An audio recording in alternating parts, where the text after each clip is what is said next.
to hear his insights on how temples and spiritual centers can play a big role in sharing a brighter future for all.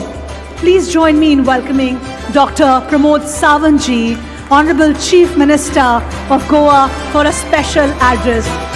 Welcome, sir. बहुत-बहुत स्वागत।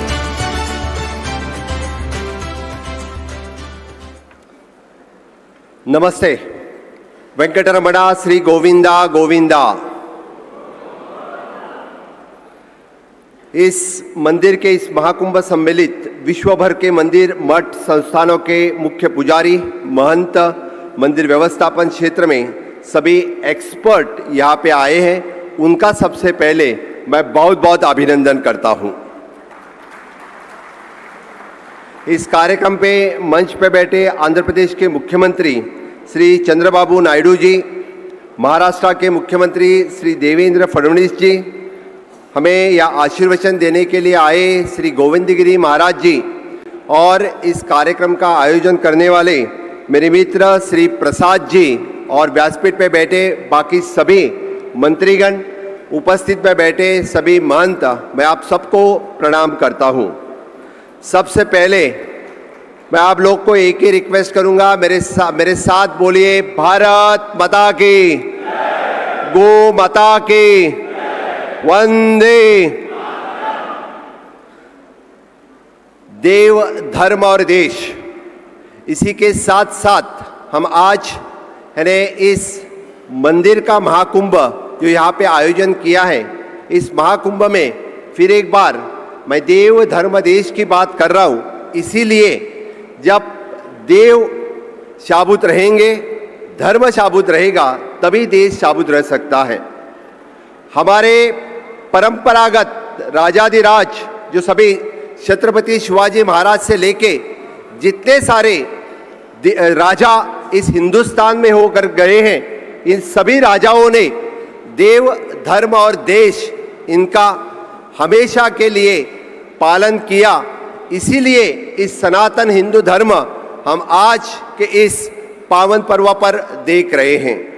आपने इतिहास देखा तो सभी को पता होगा कि इस सनातन हिंदू धर्म में सबसे बड़ा योगदान किसी का रहेगा तो हिंदुओं के राजाओं का रहेगा, जिन्होंने हिंदवी स्वराज्य संस्थापन किया। उस छत्रपति शिवाजी महाराज सिर्फ महाराष्ट्र पर नहीं है तो पूरे देश भर में हिंदू साम्राज्य स्थापन करने का सपना किसी ने देखा तो छत्रपति शिवाजी महाराज ने। तो इस अवसर पर मैं आज बस इतना ही कहना चाहूंगा, मैं ज्यादा वक्त नहीं लूंगा। मुगलों ने, अफजलों ने, अंग्रेजों ने, पुर्तगालों ने, डच ने हमारा मंदिरों का उद्ध्वस्त करने का काम तब किया था, और मंदिरों का पुनर्निर्माण करने का काम किसी ने किया तो छत्रपति शिवाजी महाराज से लेके सभी हिंदू राजाओं ने किया।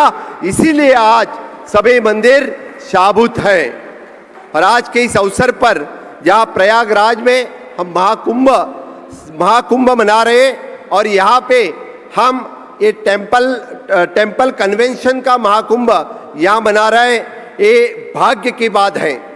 ये अब हम सब इस भारत देश में जो विविधता से, एकता से जुड़े हुए हैं, हर राज्य में भाषा अलग है, हर राज्य में वेश अलग है, हर राज्य में संस्कृति अलग है, लेकिन हम सभी को एक ही संस्कृति पता चलती है, वो है हमारे टेम्पल संस्कृति। इस टेम्पल संस्कृति से हम सब जुड़े हुए हैं। इसीलिए मैं कहता हूं कि हम एक हैं तो सेफ है। चाहे हमारी भाषा अलग हो, चाहे हमारा वेश अलग हो, लेकिन हमें एक है तो ही हम सेफ हो सकते हैं। इस टेम्पल कन्वेंशन से हम आध्यात्मिक, शैक्षणिक, सांस्कृतिक उन्नति का केंद्र हम सब यहाँ पे बना चुके हैं। मैं इस डायरेक्टली, जब मैं परशुराम भूमि, गोमंत भूमि से आता हूँ, जो गौ माता की भूमि है, मैं बताते वक्त मुझे हर्ष है कि हमारे आज भी गोवा में गौ माता के रक्षण करने के लिए 80 रुपीस पर डे पर काव इस किसानों को दिया जाता है, ये गोमंत भूमि है। जो गोमंत भूमि सन, सैंड और सी, इससे ही नहीं लेकिन सन, सैंड, सी और स्पिरिचुअलिटी से जानी जाती है, वहां पे भी बहुत बड़े से बड़े टेंपल वहां पे भी हैं। वहां पे कदम्बकालीन राजा ने जो टेंपल बना के रखे थे, वो उद्ध्वस्त करने का काम किसी ने किया तो पुर्तगालों ने किया। हम आज भी वहाँ के छत्रपति शिवाजी महाराज और छत्रपति शंभूराजे संभाजी महाराज, इनको याद करते हैं। गोवा की हिंदू संस्कृति, सनातन हिंदू धर्म गोवा में शाबुत है और गोवा में के टेंपल आज भी वहाँ पे शाबुत है, तो फक्त और सिर्फ छत्रपति शिवाजी महाराज और संभाजी राजे के लिए। मुझे भाग्यशाली समझता हूँ, छत्रपति शिवाजी महाराज ने सप्तकोटेश्वर का मंदिर का जो पुनर्निर्माण किया था 350 साल पहले, वही छत्रपति शिवाजी महाराज का मंदिर फिर एक बार लोकार्पण करने का योग किसे मिला तो वो मुझे मिला। ये मुझे परम भाग्य है। मैं ज़्यादा जानते न हुए मैं बताऊंगा कि गोवा के पुण्य भूमि में देवी शांता दुर्गा का स्मरण होता है। गोवा के पुण्य भूमि में देवी सातेरी को प्रणाम करते हैं। निसर्ग को हम हमेशा के लिए पूजते आए हैं। वहाँ पेड़ों का पूजन होता है, वहाँ सातेरी मातों का पूजन होता है। मैं स्वागत करूँगा जो गोवा से यहाँ पे आए हैं, उनका भी बहुत बहुत स्वागत करूँगा। गोवा के बेस्ट प्रैक्टिस वो यहाँ के आए हुए सभी लोगों से शेयर करें और सभी लोगों के साथ जो गोवा में जितने सारे लोग वहाँ पे आते हैं, वो बड़ी श्रद्धा की भावना से, बड़ी आस्था की भावना से बीचेस तो देखते ही हैं लेकिन टेंपल में जाना भी पसंद करते हैं। वही टेंपल में जाने के लिए और भी वहाँ पे अलग अलग से ज़्यादा लोग वहाँ पे आए और टेंपल में जाए, यही मैं आस्था रखूँगा। मैं ज़्यादा ना बात करते हुए honourable prime minister Narendra Modi ji, जो उन्होंने इस विरासत भी और विकास भी, ये सपना इस भारत देश को दिखाया। मैं बोलता हूँ कि विरासत भी और विकास भी। विरासत इसीलिए 500 साल पुराना मंदिर रामलल्ला को राम मंदिर में बिठाने का काम किसी ने किया तो मोदी जी ने किया और किसी ने नहीं किया। इसीलिए इन्हें विरासत के साथ साथ विकास करने का काम, हम जो बोलते हैं कि केदारनाथ का कॉरिडोर हो, उज्जैन महाकाल का कॉरिडोर हो, सोमनाथ द्वारका का विस्तार हो, तो किसी ने किया है इस देश में। 75 साल बाद, आज़ादी मिलने के बाद हमें 75 साल लगे रामलल्ला को रामलल्ला के मंदिर में बिठाने के लिए।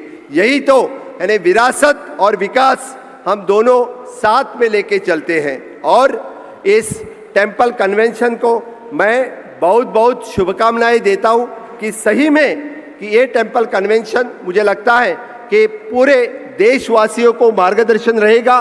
प्रसाद जी, मैं आप और आपके टीम का बहुत बहुत शुभकामनाएं देता हूं कि इसी तरह से हमने एक रहना उचित है। हम एक रहे तो इससे आगे भी हमारे देश में ही नहीं विदेश में टेंपल बनने लगे हैं। ये तो सनातन हिंदू धर्म की जय है। यही तो सनातन हिंदू धर्म आज पूरे देश में जा रहा है। मैं जाते जाते एक ही पंक्ति कहूँगा और मेरे वाणी को विराम दूंगा। यदा यदा ही धर्मस्य ग्लानिर्भवति भारता अभ्युत्थानम धर्मस्य तदान्य सृजान्मयम्। जब जब धर्म का क्षय होता है तब तब पुनरुत्थान के लिए भगवान का अवतार होता है।